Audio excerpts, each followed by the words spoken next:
Start recording. Okay.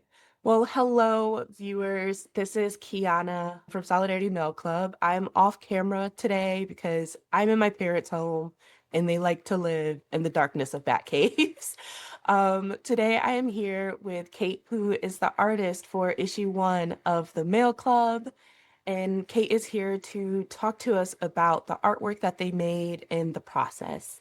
Cait, can you tell us a little bit about yourself? Hi, thanks, Kiana. My name is Cait, and I am a painter and a muralist. I live here in Lansing, and I've been painting and doing design and illustration for so many years, and am really pleased to have the opportunity to work on this artwork for Solidarity Mural Club. I also paint canvas and in oils and acrylics and large scale murals around town.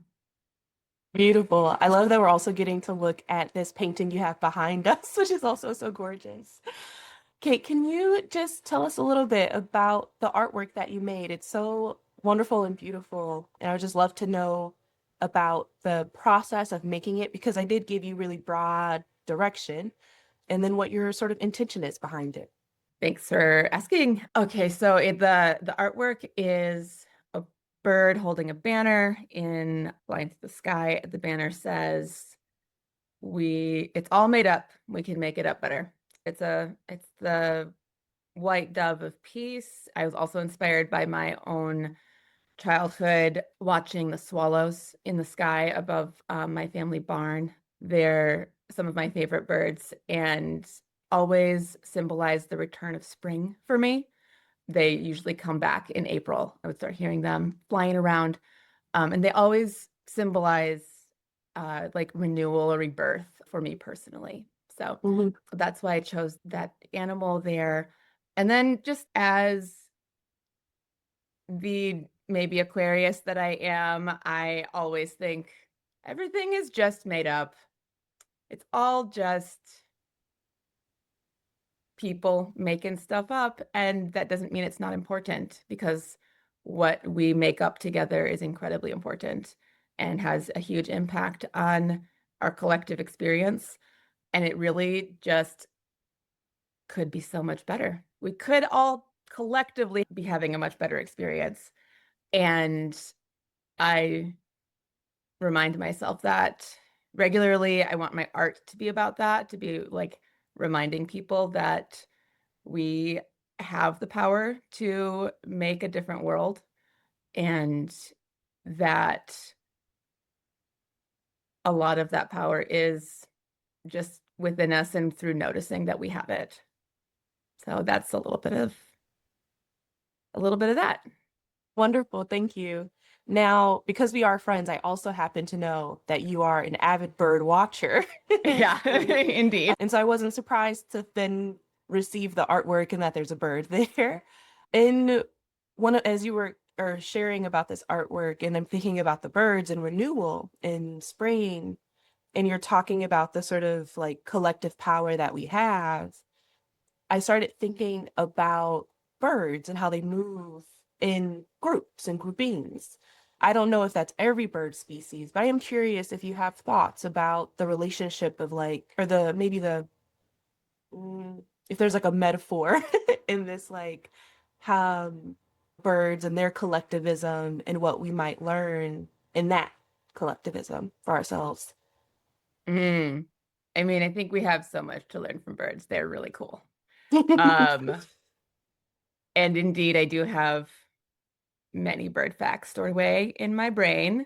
I won't bore you with them, but what you're saying is making me think of a phenomenon called murmurations, Mm, and that is seen in quite a few different types of flocking birds, but I've seen it most obviously in starlings, um, which are like a really common bird that everyone sees around, whether you know it or not. And they'll fly in these big flocks when they're migrating that are sometimes hundreds of thousands of individual birds. mhm, And they'll move together in almost like a living amorphous blob of birds that swoop across the sky in these like amazing, almost like they look like computer generated fractal patterns Mm. of, but they're like just thousands of birds. One, that's really cool, and everyone should know about them. Yeah. And also, just again, is showing a way that individual humans, even if I feel like very inadequate and not equipped to change the world, I can do my part and find the other people in my sphere of influence who are also doing the same sort of work that I am and sync Hmm. up with them. I think that is much more powerful than trying to do, trying to exhaust myself doing more than I'm capable of. And that there's a synchronicity that happens when people find their like-minded people and are able to work on those projects together. And you also talked about spring and renewal, and I forgot the name of the type of bird that's on the that you've drawn. There's Or is not that a like a generic specific bird? type of bird that is on the postcard. It is inspired by barn swallows Like barn and by swallows doves. and by It's doves. it's a imaginary bird. I see. Okay, well, I love that even more. I love that more. As I think about spring and renewal, obviously this is the connecting to this, like, we can make it up better. And I think about that, making it up as the better thing of like, yeah, the new plant materia that comes up in the earth in the spring and is renewed and the new vibrant energy and all of that. I'm curious if you have some seedling thoughts about some of the like new or renewed, made better institutions or things like that that you want in the world. It's a great question. And I have maybe this is a silly answer. My kids and I were just talking about this the other day. I have an 11-year-old who is brilliant and creative, and he asked me after we had a conversation about capitalism and patriarchy and white supremacy, as you do with your 11-year-old, I hope. Um, we started playing a game that he called um like imagine you're a character in the future, what would your superpower be and how would you want the world to be? Which is just a brilliant question to It ask. is. You've got like a little facilitator in your house. I love it. Absolutely. And so we were just spitballing all of the things that we wanted to be different. And they included things like commuter trains and clean water and living all together in one giant house. And what else? There were some very silly ones, but not having to drive a car to get places, being able to be outside more, things that are like really impactful to a kid, um, and therefore to all of us. So that's a One, very short, non-exhaustive list of things that I would like to be better. I mean, there's so many things that we would like to Yeah, be. basically. One of the things I also know, and I think recently saw you post online in relation to this conversation with your children, is that one of the sort of values that you hold is like children in society, right? And like children being incorporated into our communities, which is very different from like, I'll say how maybe I grew up and a lot of other people grew up, where it's very like children are seen but not heard, or, Hmm. there is a designated space that kids are allowed to be in. And I'm just curious about if you have more to say about the like role of children and your views on the role of children in society and in the creation of this made better world. Yeah, that's a good question and a big question, but a simple one also. Like my position or whatever is that any world that we build needs to make sense and make sense for kids and make it safer for kids and have children as like active participants who give input Mhm. because children are brilliant and are some of the most overlooked people in our culture, the way that it's set up. And like literally, that's all of us. We are all just grown up kids.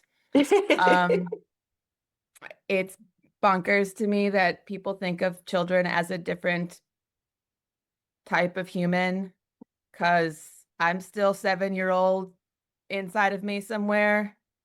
And I want a world where kids get to be respected as people Yes. who get to matter. And that is like a cultural value that is shared. I think everything would be so much better and different if even that shift was able to happen. Speaking of the 7-year-old Cait that's still in there somewhere, one of the things that I really love about your varied art styles, I think especially some of your recent artwork, and certainly the style of the postcard, is that it's not necessarily childlike, but there's like a playfulness to your art in the way that you make things. And that's something that I so enjoy, especially with this postcard. There's that like, this is a bird in flight. There's levity, there's the movement happening. It feels like the same sort of free spiritedness that I remember from being a kid. And like maybe you're on the what's that? Is that like a merry-go-round or something? The like it's like one of the playground toys where you like Yeah. spin really fast or whatever, Mm-hmm. right? And like when I look at that postcard, I think I feel that same level of freedom and flight. So Mm, thank you for that. thank you. Um, well, I guess this is the last question. Is if there's anything else that you would like to share with us about your artwork, about yourself. Probably. Um, I'm making paintings, and someday I'm gonna have a show where you can come and see my paintings. So come and see them. And you can talk to me more about making a new world, because that's what a lot of them are about. It's my one drum that I have to beat is that y'all, we are in charge of this. We can do it better. It's gonna take a whole lot of work, but it can be better. That's that's it. That's all I have to say. Well, I mean, I think that that was a mic drop moment to end on. So thank you so much, Cait. This was Thank really you, wonderful. Kiana. Thank you.